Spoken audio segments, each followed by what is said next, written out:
ternyata dua sampel yang saling bebas.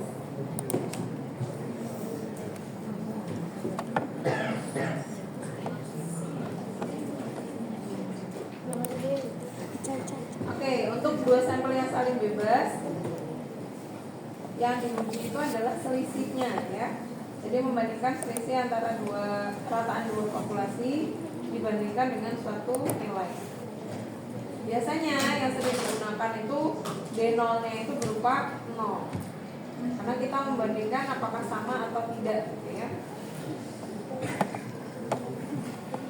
Kalau kita lihat dari tabel ya 10.1, maka uji beda nyata untuk perasaan yang saling bebas, populasi yang saling bebas itu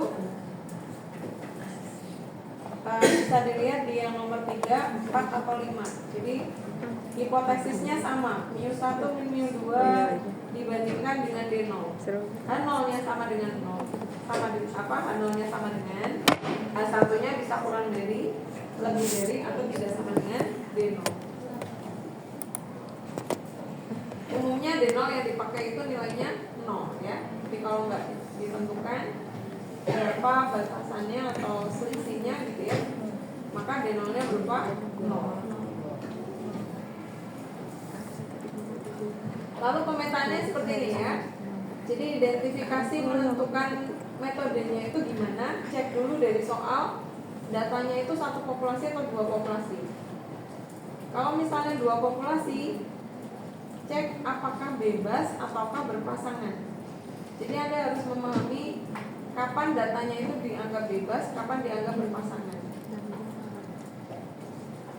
Jadi bebas itu kalau nilai dari data pertama tidak dipengaruhi data yang kedua. Jadi kalau datanya itu ada dua populasi kan pasti dituliskan dalam dua kolom kan ya? Ya kan ya? Nah Anda cek antara data kolom 1 dan kolom 2 barisnya itu saling berkaitan nggak? Gitu. Cirinya kalau datanya itu berpasangan itu berarti subjeknya sama, tapi dia diukur dua kali dengan metode yang berbeda.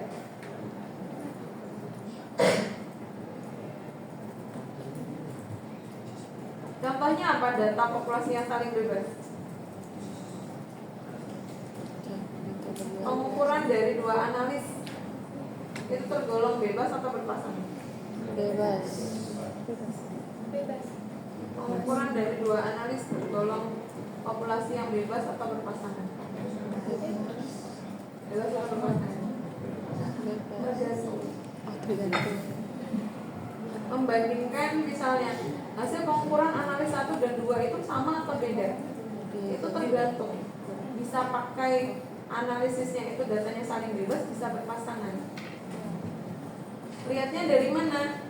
Kalau yang dianalisis itu sampelnya sama, tapi diulang berkali-kali. Contoh gini, ada sampelnya itu berupa, misalnya mengukur apa? Kita kalau misalnya di lab suka analisis apa? Misalnya makanan. Logam. Misalnya ada suatu logam apa mbak? Misalnya mbak. Misalnya sampelnya itu sama besi, sampelnya itu sama. Kemudian dengan instrumen yang sama, metode yang sama, gitu ya. Kemudian kita membandingkan performa analis 1 sama analis 2. Ya, jadi sampelnya sama, kemudian kita split lah jadi 2, gitu ya. Diukur dengan analis 1 sama analis 2. Masing-masing buat ulangan, mau yang satunya 10 ulangan, 12 ulangan. Nah, data itu disebut sebagai, kita treatmentnya sebagai populasi yang saling bebas atau berpasangan. Kalau seperti itu ngambil datanya. Jadi kan nanti didapatkan analis 1 mengukur hasilnya berapa, kan gitu. Analis 2 mengukur hasilnya berapa.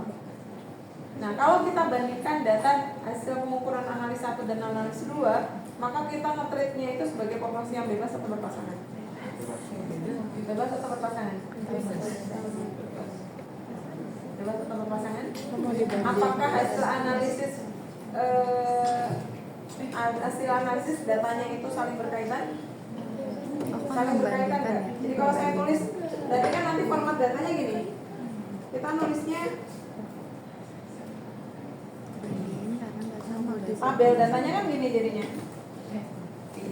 Tabel datanya adalah ada kolom analis 1 gitu kan ya. Kolom analis 1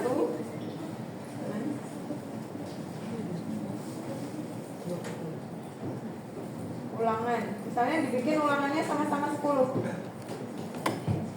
Kalau datanya beda kan sudah pasti bukan data berpasangan kan ya. Nah, yang riskan itu ketika datanya sama, Anda bisa nggak membedakan itu datanya bebas atau berpasangan. Analis 2. Misalnya dari 1, 2, 3 sampai 10. Kan nanti analis 1 ada dapat hasilnya kan ya. Ini jadi sampelnya itu hanya 1 gini kan ya. Sampelnya itu sama. Berarti supaya bisa dianalisis oleh dua analis yang berbeda kan kita split nih.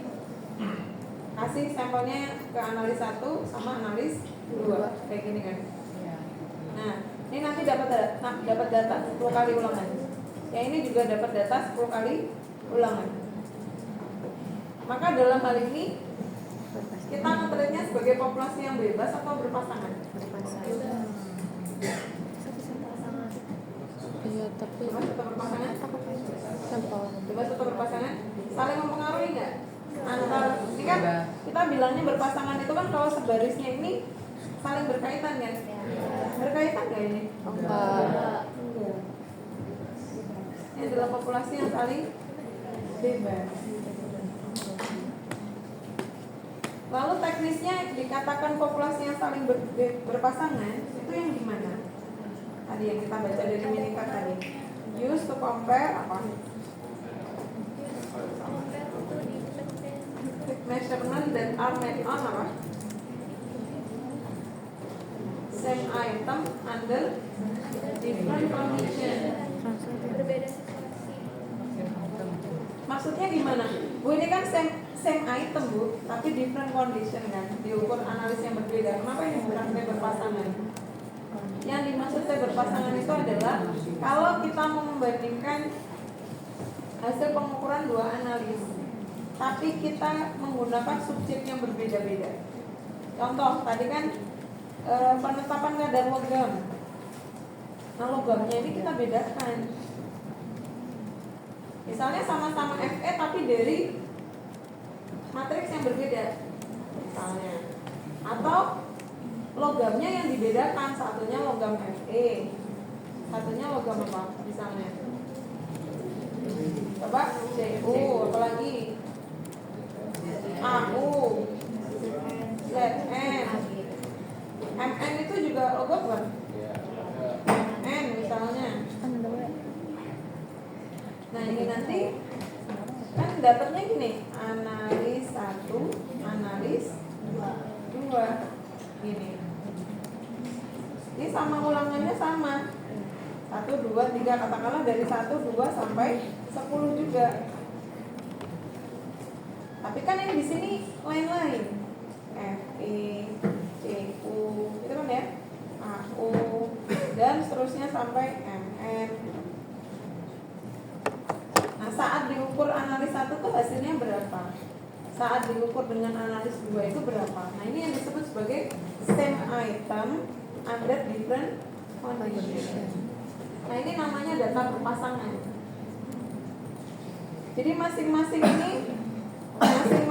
dianalisis 2 kali gitu.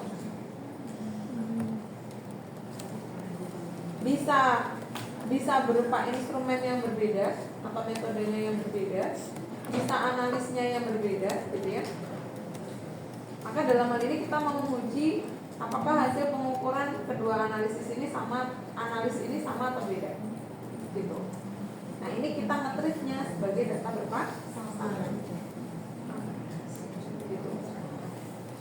Misalnya berupa metode yang berbeda, di sini metode 1, di sini metode 2. Misalnya metode 2 itu kadangkala kan misalnya kita mau menetapkan kadar logam Fe, Cu gitu ya dan seterusnya. Kemudian ada yang part yang kita modifikasi gitu ya. Jadi sebenarnya masih bisa dipakai nggak sih kalau kita ada yang kita modify. Kalian kalau mau melakukan penetapan kadar logam tuh treatmentnya apa? Pakai di destruksi gitu nggak? Ada, di proses destruksi itu ada. Misalnya di situ tuh ditentukan bahwa prosedurnya destruksinya itu selama 30 menit. Kok lama gitu ya? Saya mau kurangi deh biar cepat 20 menit aja. Nah kita mau ngecek ketika dikurangi apakah memberikan hasil yang berbeda nyata apa enggak.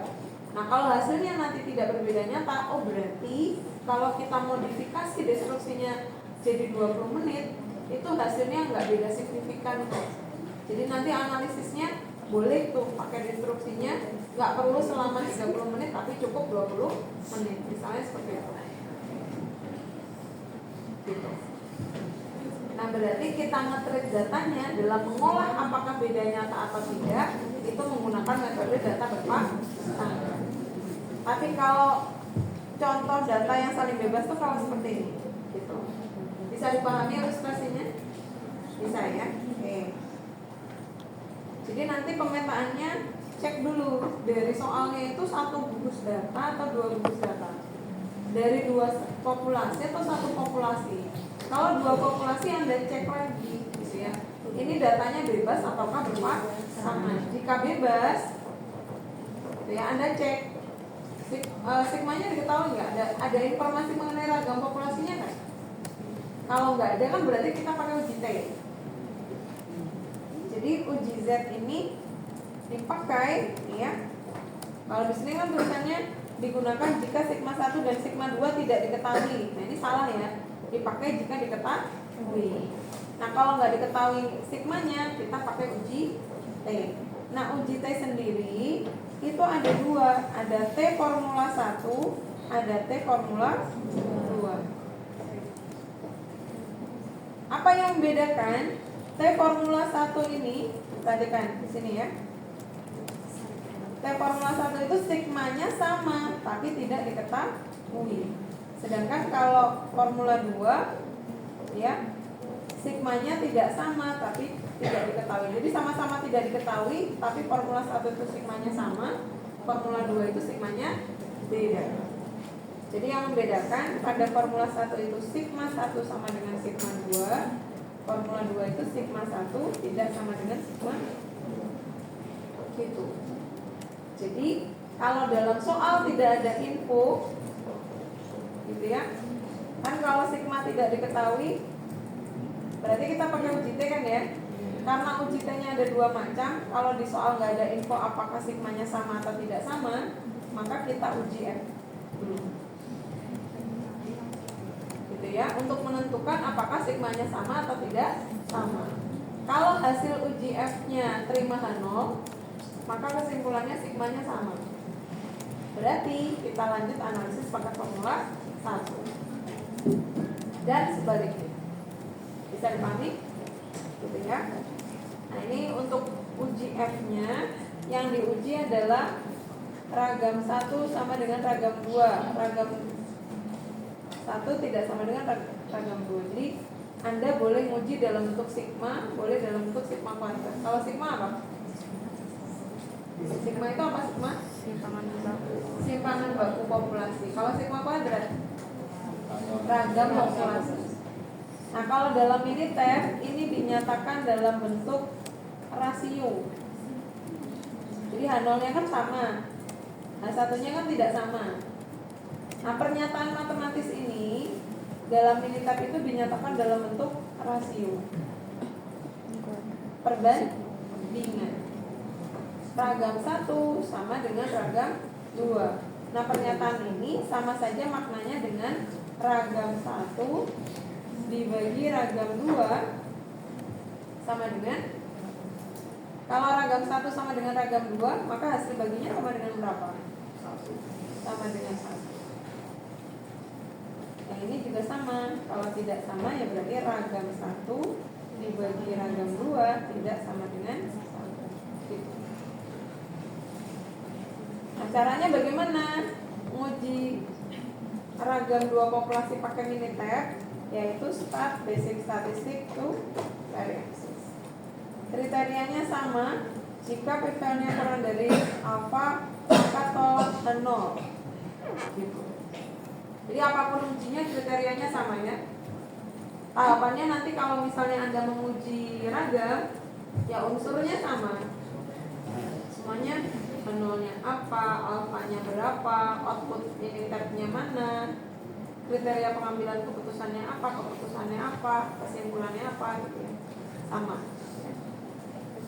Oke, nah dari uji F tadi kita bisa pilih pakai formula 1 atau formula 2. Nah, baik formula 1 maupun formula 2 di Minitab itu menunya sama-sama to sample T. Start basic statistic to sample T. Yang membedakan apa antara formula 1 dan formula 2? Pada formula 1 itu akan ada menu assume equal variances. Assume itu apa? Asumsikan equal Sama dengan variance variasi. ragam. Jadi asumsikan ragamnya sama.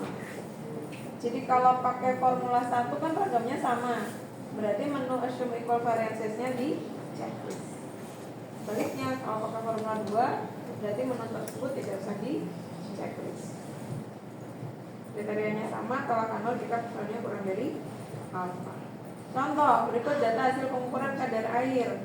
Ada 2 jenis susu bubuk. Ada sampel susu bubuk 2 macam, ya. Ada 2 macam susu bubuk, ada 2 macam sampel susu bubuk, gitu ya. Yang satu jenis A, yang satu jenis B. Data apa yang dicatat, yang diukur itu adalah kadar airnya. Oke.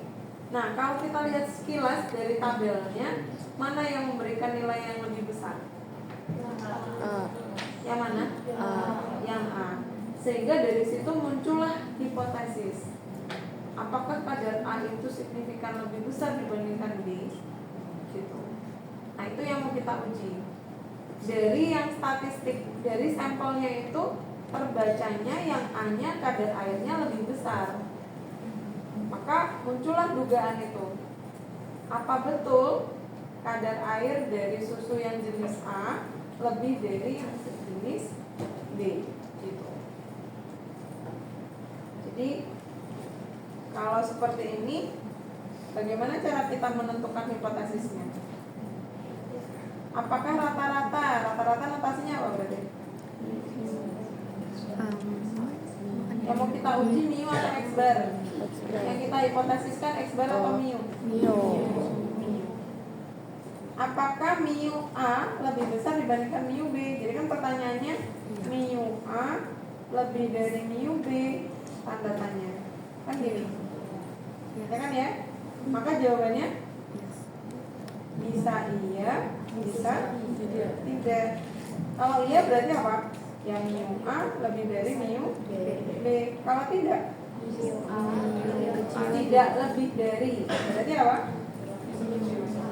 Bisa sama atau justru lebih kecil.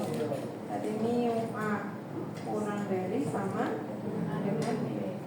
Yang mana yang sebagai nol? Yang ada sama dengannya. Ini sebagai nol, yang ini yang sebagai 1. Nah, penulisannya Anda boleh tulis mu A sama dengan mu B. Yang ini mu A lebih dari mu B. Jadi secara hipotesis H0-nya adalah mu A sama dengan mu B. H1-nya mu A lebih dari mu B. Nah, karena dalam bentuk umumnya itu dituliskan dalam bentuk selisih, ya pernyataan ini kalau dinyatakan bentuk selisih sama saja dengan mu A dikurang mu B sama dengan berapa?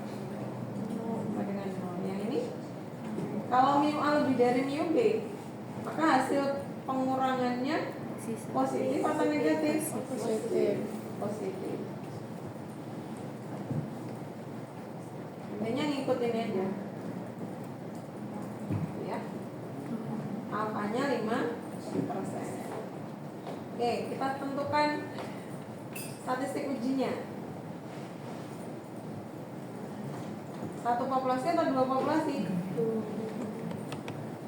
Satu gugus data atau dua gugus data? Dua gugus data. Bebas atau berpasangan?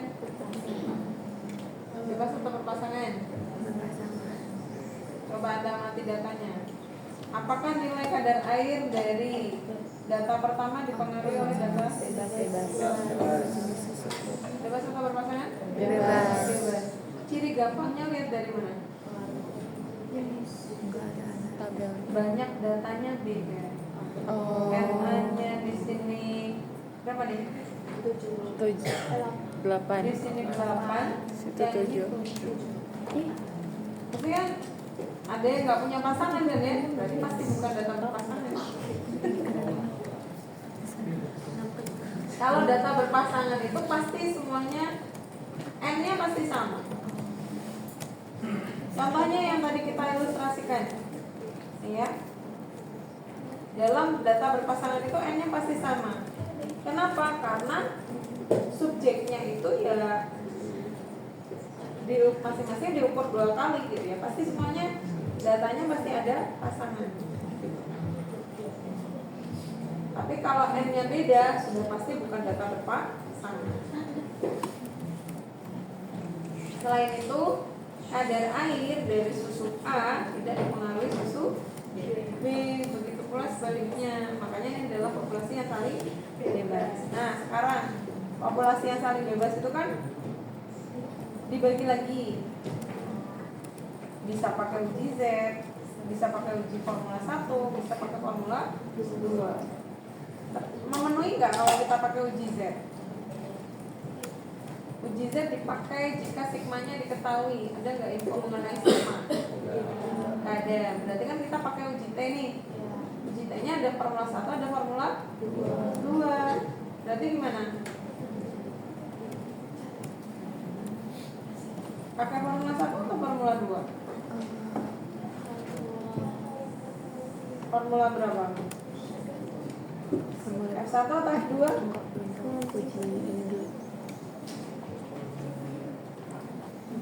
Pakai formula berapa? Pakai formula berapa? Belum tahu. Gimana caranya berarti? Uji F dulu. Ini F. Ya. Uji F dulu, uji ragam. Ya kan? Berarti setelah kita identifikasi, kita dapatkan alternatifnya bisa pakai uji T formula 1, bisa pakai uji T formula 2. Yang membedakan kalau formula 1 itu sigmanya sama, F2 sigmanya tidak sama. Nah, karena kita belum tahu ya, maka kita lakukan uji F dulu. Uji F. Ya. Apa uji F-nya? Uji F-nya apa? Dari sini ya. Nolnya adalah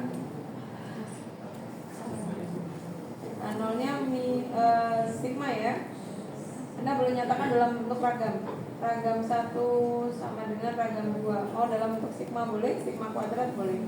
Atau sama saja dengan ragam 1 dibagi ragam 2 sama dengan 1. Jadi ragam 1 tidak sama dengan ragam 2, atau hasil baginya tidak sama dengan 1. Alfanya 5%. Oke, coba kita analisis pakai Minitab. Jadi yang dianalisis adalah data kadar air susu A dan susu B. Yang menggunakan, kita uji F-nya dulu ya, berarti uji ragam. Basic statistik subvariances. 2 ragam. Mana?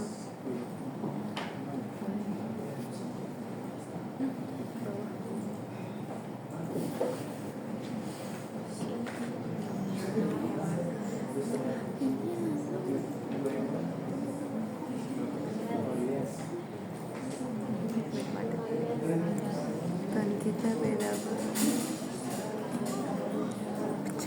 Elsa, do you want me to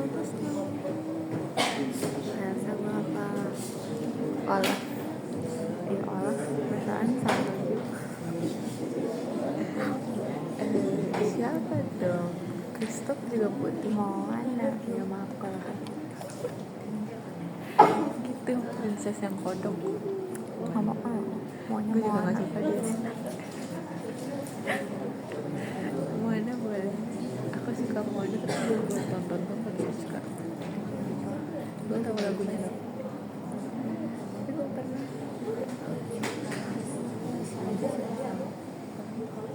Gue urusannya cepat beres.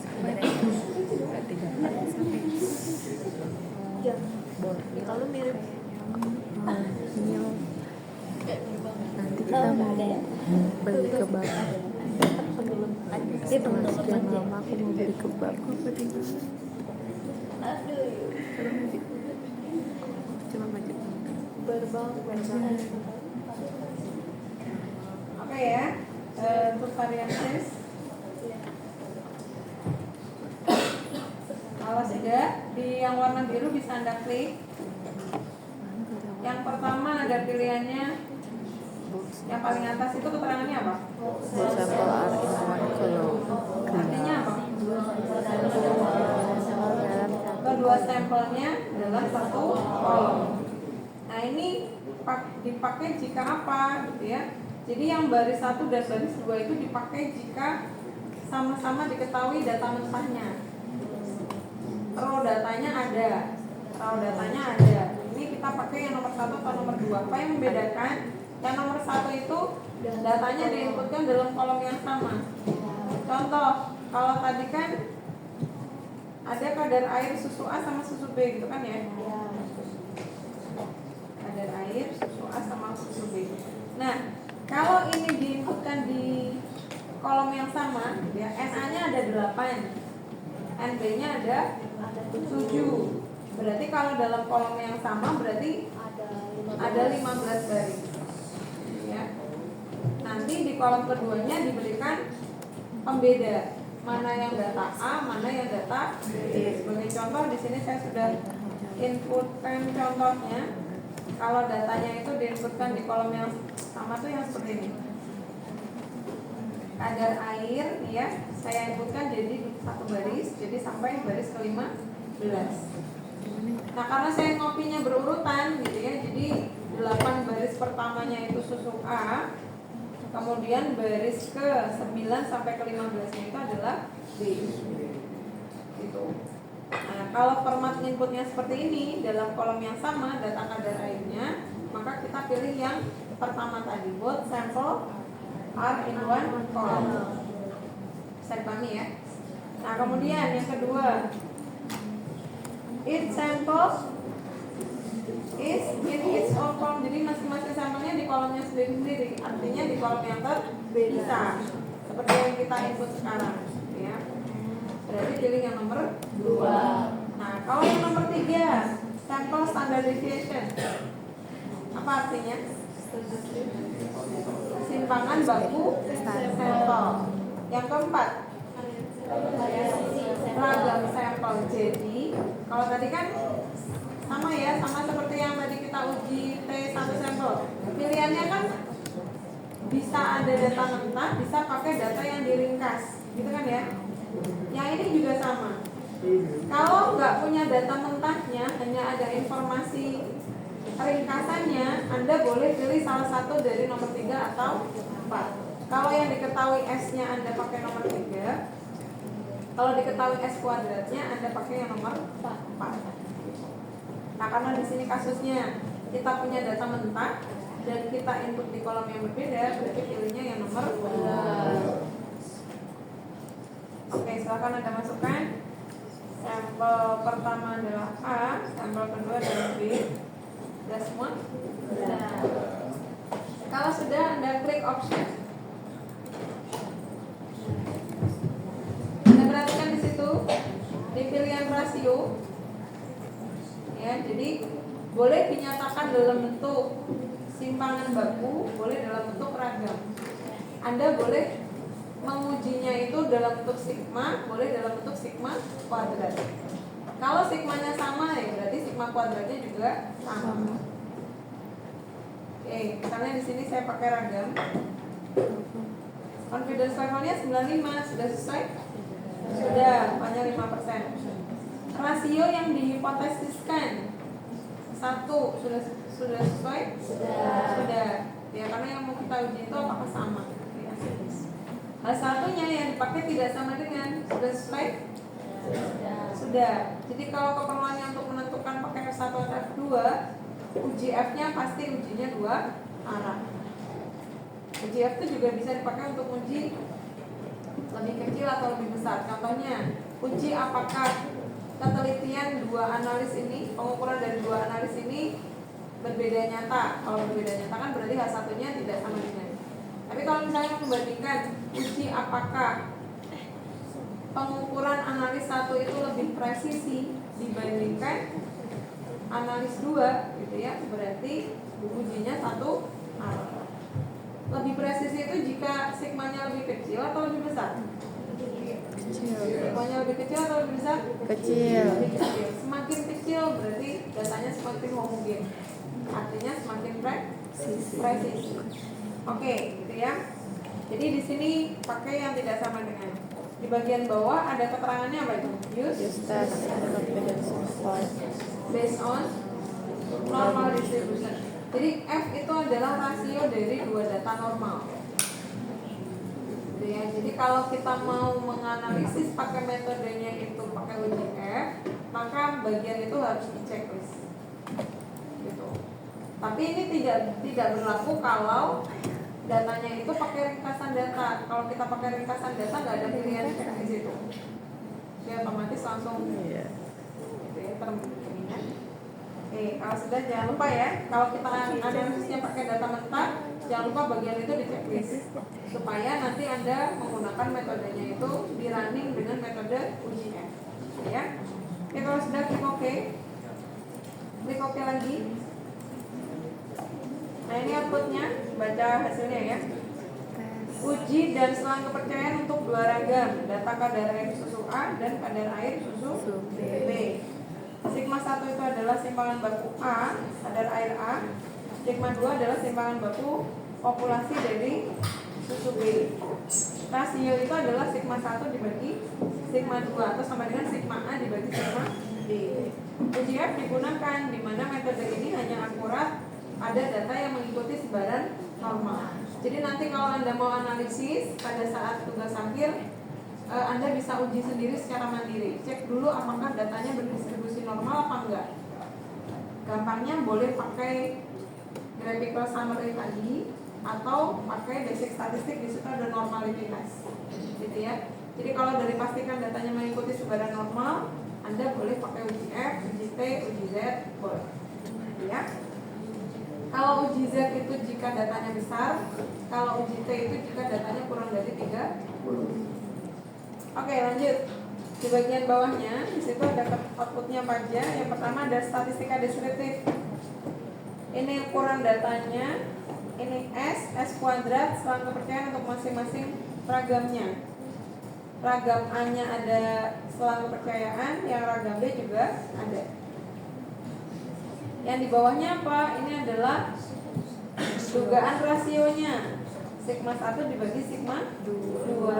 Sedangkan ini adalah selang kepercayaan untuk rasionya dari sigma 1 ke sigma 2. Oke, ini ya.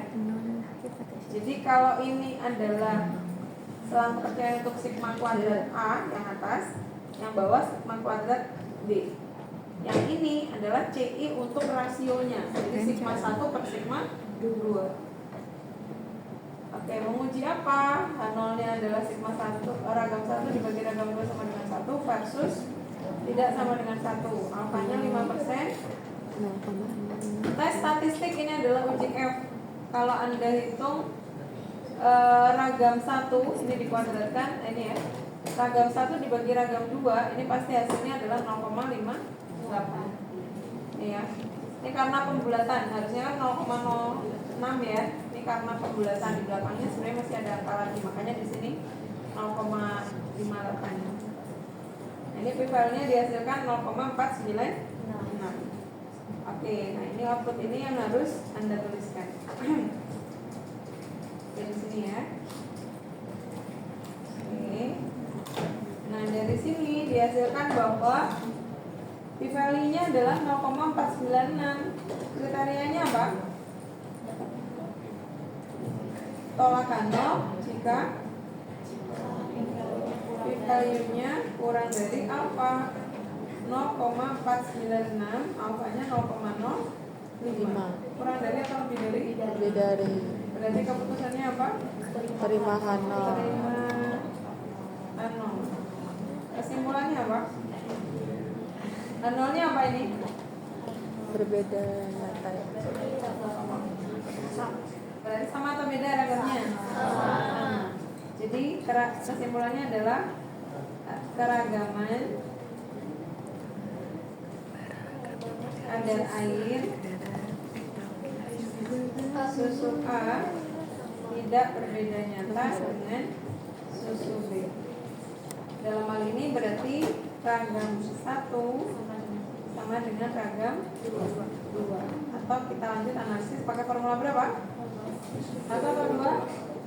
1 atau 2? 1, karena ragamnya sama. Jadi hasilnya adalah pakai formula 1. Oke, lanjut analisis pakai formula 1. Klik start, basic statistik. Yang mana yang kita pakai? Metodenya apa ini tadi? Pakai formula 1. Yang mana yang dipilih? 1 sampel T. Berapa? Apa? 1 sampel T. Yang mana? 1 sampel T? Iya. 2 sampel T? Oh 2 sampel. 1 sampel T apa 2 sampel T? 2. Pilih yang mana di sini? Ya. Each sample in its own Nomor 1, column. 2 apa 3? 2. Nomor 2. Masukkan yang pertama A, yang kedua B. Boleh nggak dibalik? Misalnya yang sampel 1-nya B, sampel 2-nya A. Boleh tapi harus konsisten. Harus konsisten. Iya. Maksudnya gini, boleh nggak ini dibalik? Boleh. Jadi gini, Boleh. kita kan tadi mengujinya itu kan A dikurang B, ya nggak? A dikurang B berarti kan di sini jadi bentuknya H1-nya itu jadi lebih dari. Tapi kalau di sini yang mau kita uji itu mu A lebih dari mu B, gitu ya. Boleh nggak ini saya nyatakan dalam bentuk mu B kurang dari mu A? Sama nggak? Masih ada. Sama atau beda?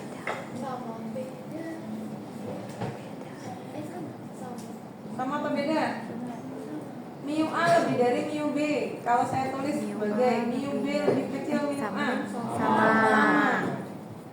Nah, berarti ya dalam bentuk selisih mu B dikurang mu A positif atau negatif? Negatif. Kalau D-nya lebih kecil, maka kalau Negatif. dikurangkan hasilnya negatif atau positif? Negatif. Negatif. Gitu. Artinya apa? Nah ini yang kita pasang sebagai 1 itu yang ditulis yang di depan ini.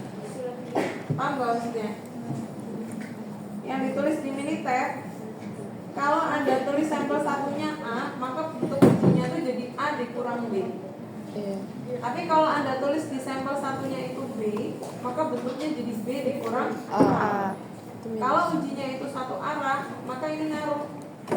Kalau Anda ngesetnya A dikurang B, ya berarti H1-nya harusnya lebih dari. Tapi kalau Anda nulisnya itu B dikurang A, berarti H1-nya harusnya kurang dari. Paham nggak maksudnya? Bisa dipahami nggak? Soalnya bisa kurang dari. Beda. Pokoknya dibalik. Pengen les sama ibu. Perlu dijelasin lagi nggak? Ibu ulang bu. Ini banget. Nggak perlu. Kalau diem tuh maksudnya apa? Diem paham apa diem nggak paham? Lagi belum. Perlu dijelaskan nggak? Perlu. Perlu dijelaskan ulang nggak? Tadi kan udah dijelasin. Bisa dipahami apa mau dijelaskan ulang? Ulang. Dijelaskan Mau. ulang. Oke, baik. Ini ya, saya ulang. Ibunya baik banget.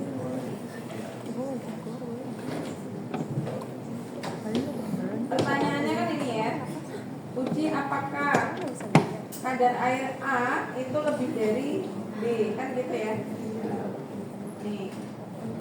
Kan pertanyaannya apakah A lebih dari B? Nah, sehingga kita dapatkan kalau kita identifikasi, kita dapatkan hipotesisnya itu jadi nolnya adalah mu A sama dengan mu B, gitu kan? H1-nya adalah mu A lebih dari mu B. Nah, pernyataan H1-nya mu A lebih dari mu B. Maka dalam bentuk selisih jadi A dikurang B lebih dari 0. Nah, pernyataan ini bisa juga dinyatakan dalam bentuk yang sebaliknya, B dikurang A. Sama kan? Iya. Mu A lebih dari mu B, berarti mu B lebih kecil mu A. Sama kan? Iya. Hanya saja nanti kalau dinyatakan dalam bentuk selisih, tandanya jadi berbeda. Iya. Gitu. Nah, yang saya maksudkan di sini, penentuan Anda sampel satunya itu yang A atau yang B, itu sebenarnya mau dibalik nggak apa-apa. Misalnya mau A dulu boleh, B dulu boleh, tapi Anda harus konsekuen gitu ya. Jadi kalau yang mau kita uji kan A itu lebih dari B, kan gitu ya. A lebih dari B, berarti kalau A lebih dari B, berarti A-nya dikurang B harus lebih besar. Tapi kalau Anda set B dikurang A, berarti harus lebih kecil. Gitu. Nanti yang membedakan itu. Gitu, paham ya maksudnya? Sebagai contoh di sini sampel satunya A, sampel 2-nya B. Berarti kan bentuknya jadi A dikurang B. Kalau mau kita nyatakan dalam bentuk mu A lebih dari mu B, ya berarti di sini tandanya jadi lebih dari. Nah, satunya tandanya lebih dari gitu.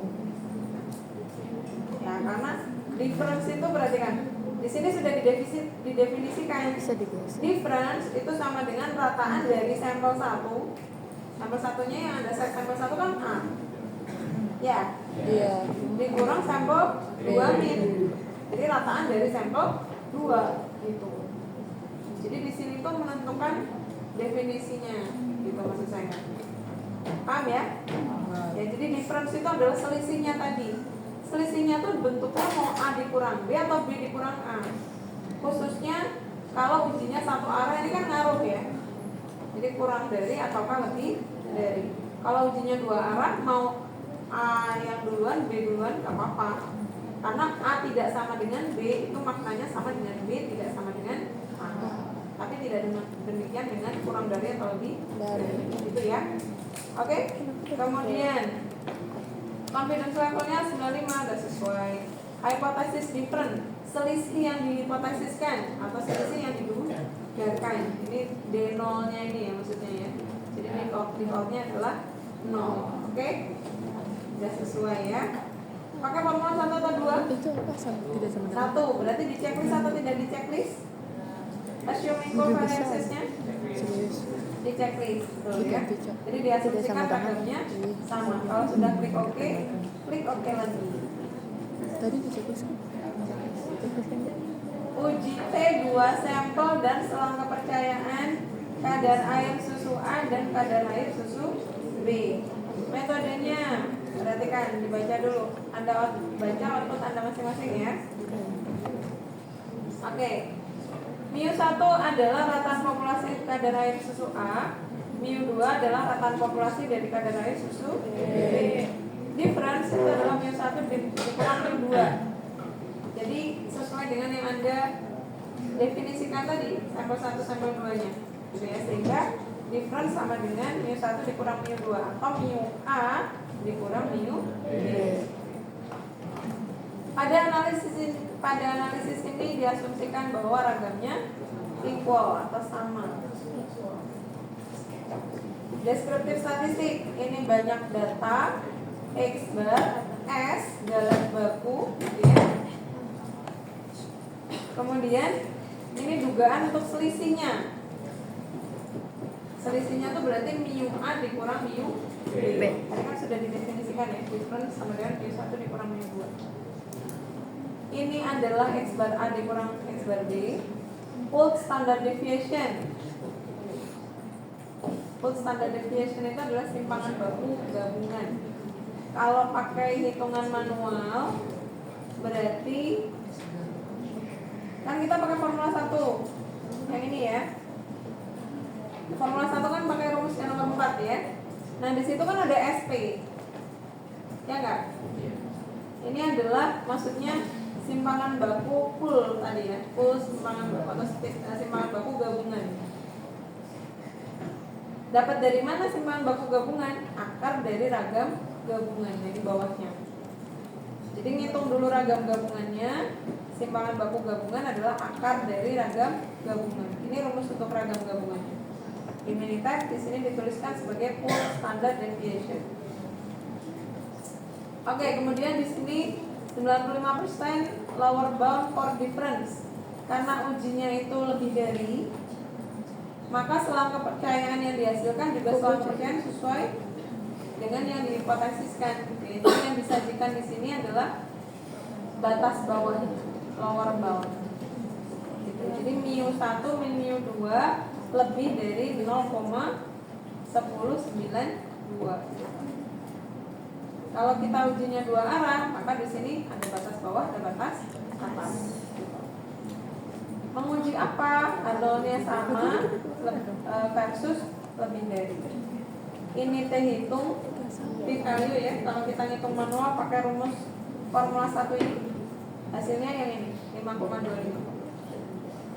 DF ini adalah ini V-nya ini.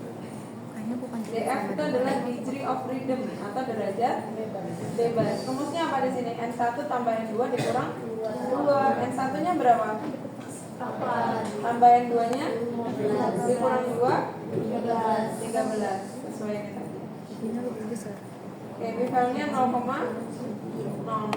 Ya, oke, coba kita screen capture. Nah, oke, jadi ini yang jadi jawabannya ya, yang harus Anda tuliskan ya, mulai dari atas sampai bawah.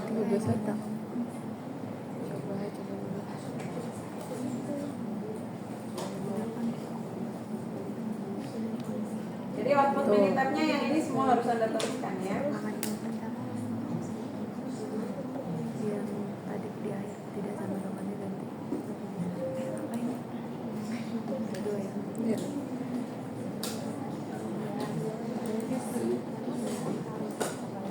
Oke, kriteria pengambilan keputusannya adalah ya, didapatkan hasilnya setelah dilakukan menggunakan analisis Minitype. Kriteria pengambilan keputusannya adalah tolak nol jika p-value-nya kurang dari apa? P-value-nya berapa? 0,000, alfanya 0,05. Kurang dari kan ya? Sehingga keputusannya terima atau tolak? Tolak nol. Kesimpulannya apa? Tolak nol ini merujuk pada yang mana hipotesisnya? Yang ini atau yang sebelah sini? Uji rataan atau uji ragam? Tolak nol. Ya, berarti merujuk ke hipotesis ini atau yang ini? Kiri apa kanan? Kiri apa kanan? Kiri. Jadi ini uji rataannya ya. Yang ini uji ragam. Tadi untuk menentukan pakai formula apa. Sudah dapat pakai formula 1, kita lanjut pakai formula 1. Uji rataannya. Sehingga di sini p-value-nya ya p-value untuk uji rataan. Gitu ya. Jadi bacanya kalau tolak nol ya baca hipotesis yang uji rataan. Tolak nol berarti kan sepakat pada H1. H1 menyatakan apa? Mu A lebih dari mu B. Mu itu apa ini tadi? Rata-rata. Rataan apa? Kadar air. Nih, mu ya. Apa ini?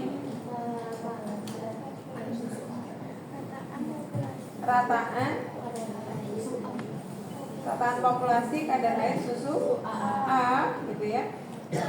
Berarti apakah lebih besar? Iya. Jadi rataan populasi kadar air susu A signifikan lebih besar, lebih dari susu. Jadi kesimpulannya seperti itu. Oh, berarti bisa disimpulkan gitu ya, kadar airnya memang signifikan lebih banyak. Ya, jadi kan kita baca dari sampelnya tuh kadar air A-nya lebih besar. Ini kan ya. Kalau dari sampel kan ini X bar A-nya 0,88, X bar B-nya 0,7. Bisa nggak kita menyimpulkan bahwa mu A-nya lebih besar dibanding mu B? Belum tentu gitu ya. Jadi dicek dulu. Bentar ya.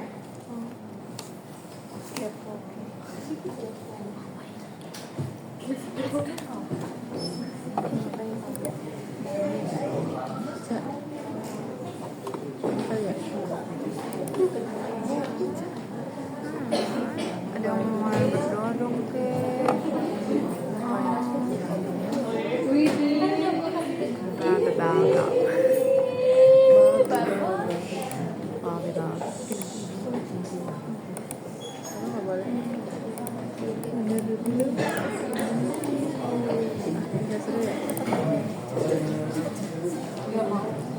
Bukannya bentar lagi beres. Dia justru apa ya yang seru dulu tuh gue main ini nih Cak. Iya, Garfield. Oh itu juga gue pernah main. Ini kayak kita tembak gitu, kita harus mencet apa.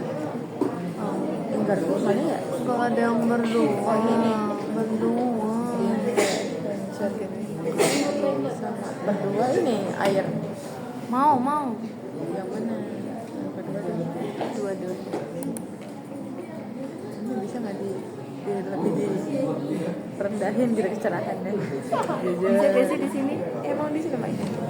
Enggak, cerahnya. Oh, nggak tahu F1 nya apa ya? F1 gue 3 F2. Gua F4. Orang.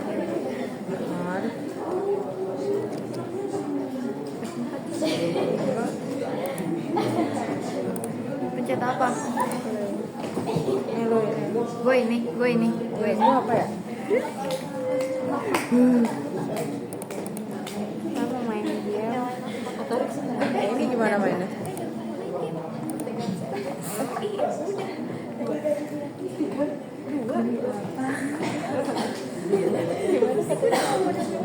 Gimana katanya? Jangan dibuat. Ketahuan dia. Oh, ketahuan akhirnya. Ya udah laptop kita aja. Laptop kita mah nggak apa-apa. Nanti dia bilangnya nggak boleh main game. Kan break time. Bukan yang itu.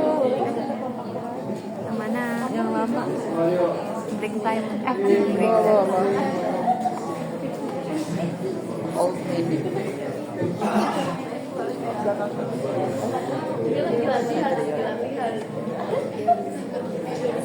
Gue ini ikut apa berarti? Ini deh kayaknya. Muti kalau yang huruf bisa apa? WDF WAS. Iya.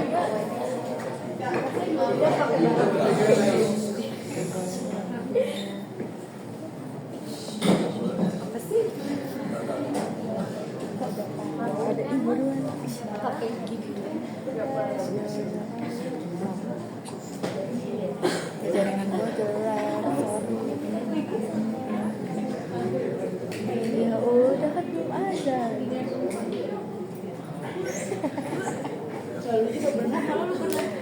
Oh, kenapa sih? Kan memang.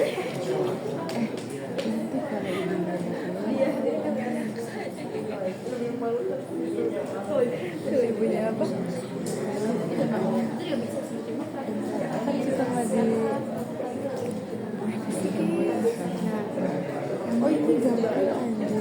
Iya ini juga gue belum pernah mikir gitu permainannya. Mikir tentang Gimana caranya dia bisa speed dan bahasa Inggris. oh, Ini dua ya.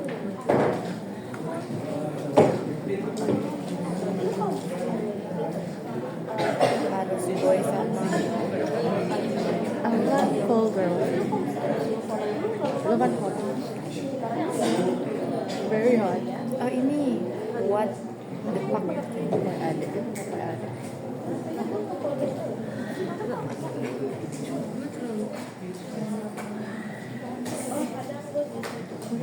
jurnalnya sama-sama ARDP yang palsu kan berarti bukan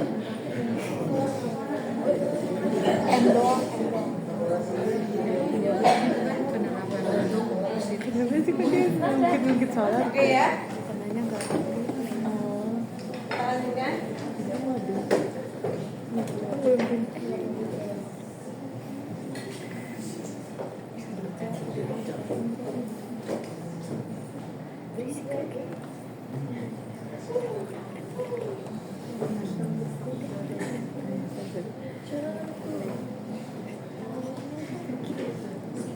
Oke, jadi tadi ya, jadi ketika statistiknya itu lebih dari, kita mau membuktikan apakah parameternya itu juga signifikan lebih dari. Ya, ternyata dari hasil analisis terbukti bahwa signifikan lebih besar.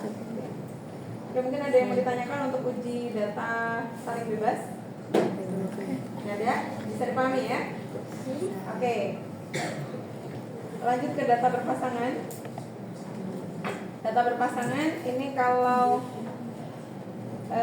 dari tabel 10.1 berarti yang nomor 6 yang diuji adalah rataan selisih. Jadi yang bedanya dengan yang data saling bebas adalah ini adalah selisih rataan, yang ini adalah rataan selisih, gitu ya. Contohnya ilustrasinya yang tadi sudah kita bahas. Jadi digunakan untuk pengukuran same item under different condition. Contohnya ini tadi ya. Jadi membandingkan misalnya metode A dan metode B atau analis 1 dan analis 2. Ya. Di mana subjeknya itu berbeda-beda ya. Masing-masing subjek atau itemnya itu diukur 2 kali dengan metode yang berbeda ya. Nah, nanti sehingga di sini didapatkan data ya.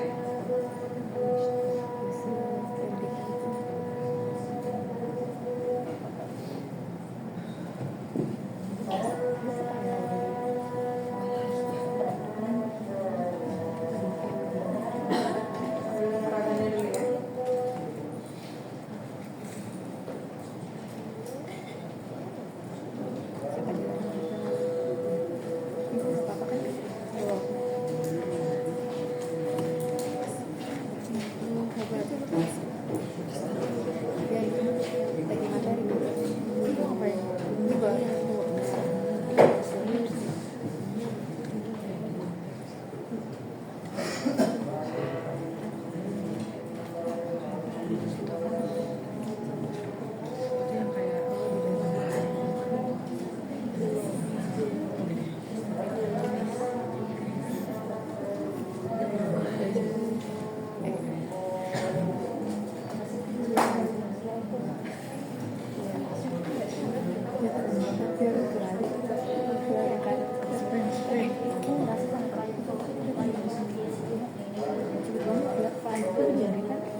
Oke, ilustrasinya seperti ini tadi ya. Jadi misalnya menganalisis beberapa jenis logam, gitu ya. jenis logam ke-1, kedua, dan seterusnya sampai ke N gitu ya. Same item under different condition. Jadi masing-masing logamnya diukur pakai dua metode yang berbeda gitu ya. Misalnya ini adalah, misalnya yang pertama adalah logam Fe gitu ya. Sini logam Fe, kemudian Cu dan seterusnya sampai dengan Mn gitu ya. Yang ini pengukuran Fe gitu ya dengan metode A, yang ini Fe dengan metode B. Ini Cu dengan metode A, ini Cu dengan metode B, dan seterusnya sampai dengan Mn metode A, Mn metode B. Nah, ini yang disebut sebagai data berpasangan. Boleh nggak ini kalau di rata-rata? Enggak, gitu ya. Kenapa? Karena ini berasal dari sampel yang jenisnya berbeda-beda, gitu ya. Kenapa disebut sebagai berpasangan, gitu ya? Yang namanya FEA ini baru sepasang dengan FEB. Kenapa? Karena asalnya sama-sama dari sampel yang ke-1, gitu ya. Sehingga karena sampelnya itu berbeda-beda, maka sangat dimungkinkan kadarnya itu nilainya juga akan berbeda-beda. Ini hanya ilustrasi ya. Jadi misalnya Bu, ini kan satuannya bisa jadi berbeda gitu ya. Ya kalau satuannya berbeda ya kita nggak bisa ngolah.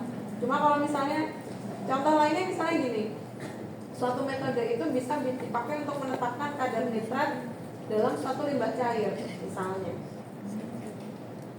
Jadi ada dua metode yang bisa dipakai untuk menetapkan kadar limbah cair. Nah, limbah cairnya kalau yang diuji itu berbeda-beda, ya misalnya, berarti ya kan sama jadi ilustrasinya. Ada misalnya dipakai ada 10 macam limbah cair. Ya kan sistemnya juga sama kan? Sampai N. Nah, masing-masing ini dianalisis 2 kali. Ya. Nah, yang perlu Anda ingat adalah antar sampelnya itu beda-beda, gitu ya, different item, ya. Antar itemnya itu beda-beda, tapi di setiap itemnya itu dianalisis 2 kali, ya, dengan metode yang berbeda. Maka matriksnya nanti juga sama, ya. Misalnya ini limbah cair dari industri A, industri makanan. Ini dari industri pupuk, ini industri polimer, ya, dan seterusnya. Paham ya maksudnya ya? Sehingga karena nilainya itu berbeda-beda, keragamannya kan juga besar ya. Sehingga yang diolah pada data perpasangan itu adalah data selisihnya atau D. Ya. Nah, data selisihnya ini, ya, kalau di rata-rata itu sama dengan X bar D. Kalau dihitung simpangan bakunya itu sama dengan SD. Jadi SD di sini maksudnya adalah simpangan baku selisihnya. Jadi rata-ratanya itu disebut sebagai rataan selisih. Dihitung simpangan bakunya berarti simpangan baku selisih. Nah, X bar D ini adalah statistik dari mu D, rataan selisih. Lalu bagaimana menentukan hipotesisnya? Uji apakah metode A dan B itu sama. Kalau hasil analisis A dan B sama, idealnya selisihnya berapa? FEA sama dengan FEB. Berarti idealnya di sini hasilnya 0. Kalau masing-masing hasilnya 0, maka idealnya rataannya itu berapa? 0. Kalau masing-masing datanya 0, kalau di rata-rata sama dengan 0. Artinya kita menguji, gitu ya, apakah metode A sama dengan B itu sama saja dengan menguji hipotesis apakah mu D-nya sama dengan 0. Jadi mu D sama dengan 0 itu artinya menguji pernyataan bahwa